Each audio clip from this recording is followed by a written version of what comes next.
મુનિવર્ય પ્રપન્નોસ્મિ ત્વામહં સાધુ લક્ષણમ મુચ્યેય સંસ્કૃતેર્યેન તન્મે ત્વં વક્તુમર્હસી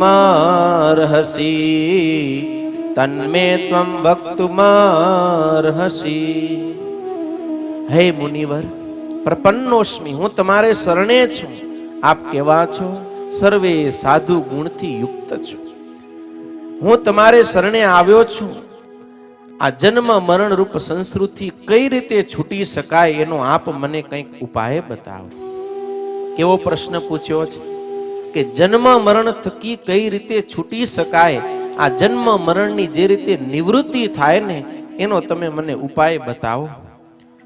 અને આ પ્રશ્નથી જ સુરત મુનિને ખબર પડી ગઈ કે આ ખરેખર મુમુક્ષુ છે, કે એને ભગવાન પ્રાપ્તિની ઝંખના છે. એણે સંત પાસે આવીને બીજા કોઈ લૌકિક પ્રશ્ન નથી કર્યા, બીજી કોઈ માંગણી ન કરી, આ સંસાર કેમ છૂટે એવી વાત કરી. અને ઘણી વખત આપણે સંતો પાસે કે ભગવાન પાસે જઈને સંસારની જ વસ્તુઓ માંગી, એ મુમુક્ષુતા નથી. આ રાજા હતા, એની પાસે બધું હતું, પણ એમાં એને સુખ ન મળ્યું ત્યારે એને છોડી અને ભગવાનનું શરણું લીધું, સંતનું શરણું લીધું. સુરત મુનિ ખૂબ પ્રસન્ન થયા ને કહેવા લાગ્યા છે કે હે રાજન, સર્વે સુખનું મૂળ તો ભગવાન શ્રી કૃષ્ણની ભક્તિ છે. શું કીધું? સર્વ સુખનું મૂળ ભગવાન શ્રી કૃષ્ણની ભક્તિ છે. ભગવાનની ભક્તિ કર્યા વિના ક્યારેય કોઈ જીવાત્માને શાંતિ થતી નથી, સુખ મળતું નથી. માટે આપ દરરોજ ભગવાન જગન્નાથના દર્શન કરી એની નવધા ભક્તિ કરો. સુરત મૂર્તિના કહેવા પ્રમાણે એ પ્રતાપસિંહ રાજા ભગવાનની ભક્તિ કરવા લાગ્યા છે. ધીરે ધીરે ભગવાનના ભક્તિના પ્રતાપથી એનું અંતર નિર્મળ થયું. અને સુરત મુનિ ભગવાનની પૂજા કરતા ત્યારે ભગવાન પ્રત્યક્ષ આવીને ઉપચારો સ્વીકારતા, એ દર્શન પ્રતાપસિંહ રાજાને થયું. પણ કેટલી વાર દર્શન થાય? જ્યારે સુરત મુનિ પૂજા કરે એટલી વાર માત્ર એને ઝાંખી થાય. એટલે સંતે કૃપા કરી તો થોડીક ઝાંખી થઈ. એટલે પ્રશ્ન કર્યો કે હે ગુરુદેવ, આપને જેમ અખંડ ભગવાનના પ્રત્યક્ષ દર્શન થાય છે એમ મને પણ પરમાત્માનું પ્રત્યક્ષ દર્શન થાય એવી કૃપા કરો. ત્યારે સુરત મુનિ કહેવા લાગ્યા કે હે રાજન, મનુષ્ય દેહધારી જીવાત્માને ભગવાનના પ્રત્યક્ષ દર્શન થવા એ અતિ દુર્લભ છે. ભગવાનની કૃપા વિના એ શક્ય નથી. રાજન, તમને થોડું મોડું થયું. હમણાં જ થોડા સમય પહેલા જ ભગવાને આ લોકમાંથી પોતાની લીલા સંકેલી અને સ્વધામ ગમન કર્યું છે. અરે અત્યારે ઘોર કડી કાળની અંદર અનંત કોટી બ્રહ્માંડના નાયક પરમાત્મા પોતે ધરતી પર મનુષ્ય તન ધારણ કરીને આવ્યા હતા અને સૌ કોઈને ભગવાનનું પ્રત્યક્ષ દર્શન થતું હતું. હું પણ એ ભગવાનની સાથે રહેલો છું, મને પણ ભગવાનના દર્શન થયા છે ને એમની જ કૃપાથી આજે મને એ પરમાત્માના પ્રત્યક્ષ દર્શન થાય છે. ત્યારે પ્રતાપસિંહ રાજા કહે છે કે મને પણ એ ભગવાનના કાયમી પ્રત્યક્ષ દર્શન થાય એવો આપ ઉપાય બતાવો. અને એ વખતે સુરત મુનિ કહે કે રાજન, ભગવાન અને ભગવાનનું ચરિત્ર એ અભેદ છે, એમાં કઈ ભેદ નથી. ભગવાનના તમને દર્શન થાય એના માટે એ ભગવાન સ્વામિનારાયણના જન્મથી આરંભી અને અંતરધાન સુધીના ચરિત્ર હું તમને સંભળાવું છું, સાંભળો.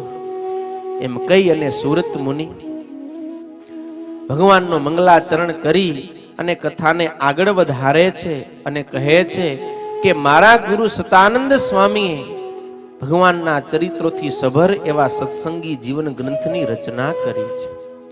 અને એ ગ્રંથ મને ભણાવ્યો અને આશીર્વાદ આપ્યા છે કે આ સત્સંગી જીવનની કથાને કોઈ શ્રદ્ધાથી ગાય, સાંભળે કે એનું સ્મરણ કરે તો એને ભગવાન સ્વામિનારાયણ પ્રત્યક્ષ દર્શન આપે છે. આમ જ્યારે વાત કરીને ત્યારે રાજા પ્રતાપસિંહે પ્રશ્ન કર્યો કે હે સ્વામી, એ સતાનંદ મુનિ કોણ હતા? એમનો જન્મ ક્યાં થયો, એ કોના પુત્ર હતા, એ ભગવાનને કેવી રીતે મળ્યા, એમણે આ સત્સંગી જીવન ગ્રંથિની રચના ક્યાં અને ક્યારે કરી, એ સતાનંદ સ્વામીનો વૃત્તાંત તમે મને વિસ્તારથી સંભળાવો. અને એ સમયે સુરત મુનિ કહેવા લાગ્યા કે હે રાજન, ભારત વર્ષની પવિત્ર ભૂમિ પર મિથિલા નામે એક નગરી છે.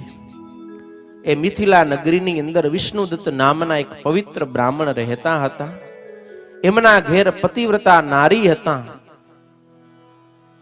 એમના ઘરે મારા ગુરુ સતાનંદ સ્વામીનો જન્મ થયો.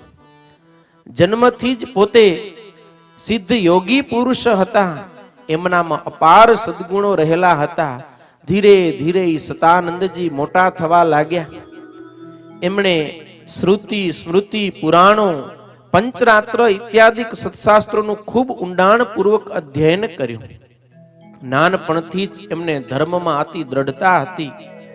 ભક્તિ પરાયણ એમનું જીવન હતું. નિત્ય નિરંતર એ પોતે શાસ્ત્રોનું અધ્યયન કરતા રહેતા. એક વખત શ્રીમદ ભાગવતના પંચમ સ્કંદનું વાંચન કરી અને એના અર્થને વિચારતા હતા. ત્યારે એમાં વર્ણન આવ્યું કે ભારત વર્ષમાં ઉત્તર દિશામાં નગાધીરાજ હિમાલયની અંદર એક બદ્રિકાશ્રમ છે અને ત્યાં કને ભગવાન સ્વયં નરનારાયણ રૂપે તપ કરી રહ્યા છે. આવી જ્યારે કથા આવી ને ત્યારે વિચાર કર્યો કે ભગવાનના પાદુર્ભાવની કથા આવી, પણ એ હજી તપ કરે છે. એ અવતાર કાર્ય પૂરું નથી થયું, તો એ ભગવાન તો અત્યારે પણ ત્યાં કને પ્રગટ વિરાજમાન હોવા જ જોઈએ. આ ક્યારે ખબર પડી? જ્યારે અર્થને વિચાર્યો ત્યારે. એટલે ભાવ થયો કે હે નરનારાયણ દેવના હું પ્રગટ દર્શન કરું. આપણે માત્ર વાંચન કરી જાય, પણ જો અર્થ ન વિચારીએ ને તો એનેથી જેવો લાભ મળવો જોઈએ એવો મળે નહીં. માટે જે કઈ શાસ્ત્રોનું આપણે વાંચન કરીએ, શ્રવણ કરીએ, તો એના અર્થને વિચારીએ, મનન કરીએ, નિધિધ્યાસ કરીએ, તો છેલ્લી બાકી સાક્ષાત્કાર થાય. માત્ર વાંચી જવાથી લાભ થતો નથી. તમે રસોડામાં ગમે એટલી સારી રસોઈ બનાવી હોય, પણ ખાલી રસોઈ બનાવી લેવાથી પતી જાતો નથી. ખાવી પડે ને, ખાવી પડે, પચાવવી પડે, ત્યારે આપણને પોષણ મળે. એમ કથા વાંચીએ, સાંભળીએ, પણ જો એના અર્થને આપણે ન વિચારીએ તો જેવો જોઈએ એવો લાભ મળે નહીં. અર્થને વિચાર્યો ત્યારે નરનારાયણ દેવના પ્રત્યક્ષ દર્શન કરવાની ઈચ્છા થઈ. એક સંઘ બદ્રીનારાયણ જતો તો એની સાથે એ સતાનંદજી જોડાયા. ધીરે ધીરે યાત્રા કરતા કરતા એ આવ્યા છે બદ્રિકાશ્રમ, બદ્રીનારાયણને વિશે, જ્યાં કને ભગવાન નરનારાયણ દેવ અર્ચા સ્વરૂપે વિરાજમાન છે. ત્યાં ભગવાન નરનારાયણની સમીપે નિવાસ કરીને રહ્યા છે. જ્યારે તીર્થવાસીઓ પાછા વળ્યાને કીધું કે ચાલો, તો સતાનંદ વિપ્રએ ના પાડી કે બસ હવે તો મને અહીંયા ભગવાનની સમીપે જ રહેવું છે. તીર્થયાત્રાવાસી સંઘ પાછો વળ્યો. આ બાજુ સતાનંદ વિપ્ર અલ્પ આહાર કરી અને પોતે તપશ્ચર્યાનો પ્રારંભ કર્યો છે. માત્ર દેહને ટકાવવા માટે જ કંદમૂળ કે ફળ જે કંઈ હરી ઈચ્છાથી મળે એ અલ્પ આહાર ગ્રહણ કરે છે. દરરોજ સંધ્યા વંદન નિત્ય વિધિથી પરવારી અને શ્રીમદ ભાગવતનો 10મો સ્કંદ એનો પાઠ કરે છે. તપશ્ચર્યાનો મતલબ એવો જ નથી કે જંગલમાં જઈને એક પગે ઊભા રહીને બે હાથ ઊંચા કરીને તપ કરવું. તમે શાસ્ત્ર અધ્યયન કરો છો, વાંચન કરો છો, એ પણ એક પ્રકારનું તપ છે. પણ કોઈ પણ એક વિધિની સાથે, નિયમની સાથે અનુષ્ઠાન છે, એ પણ બહુ મોટું તપ છે. શ્રીમદ ભાગવતના 10મા સ્કંદનો નિત્ય નિરંતર પાઠ કરે છે. ધીરે ધીરે કરતા 6 મહિના વ્યતીત થયા અને કાર્તિક સુધી એકાદશી એટલે કે પ્રબોધિની એકાદશી આવી. તે દિવસે ઉપવાસ કરી રાત્રે ભગવાનના ચરિત્રોનું ગુણગાન કરતા કરતા જાગરણ કર્યું. અને એ એકાદશીની રાત્રિ વ્યતીત થતી ને 12ના બ્રાહ્મ મુહૂર્ત જ્યારે આવ્યો ને ત્યારે સ્વયં ભગવાન નરનારાયણ દેવ એ સતાનંદ વિપ્રની આગળ પ્રગટ થયા છે.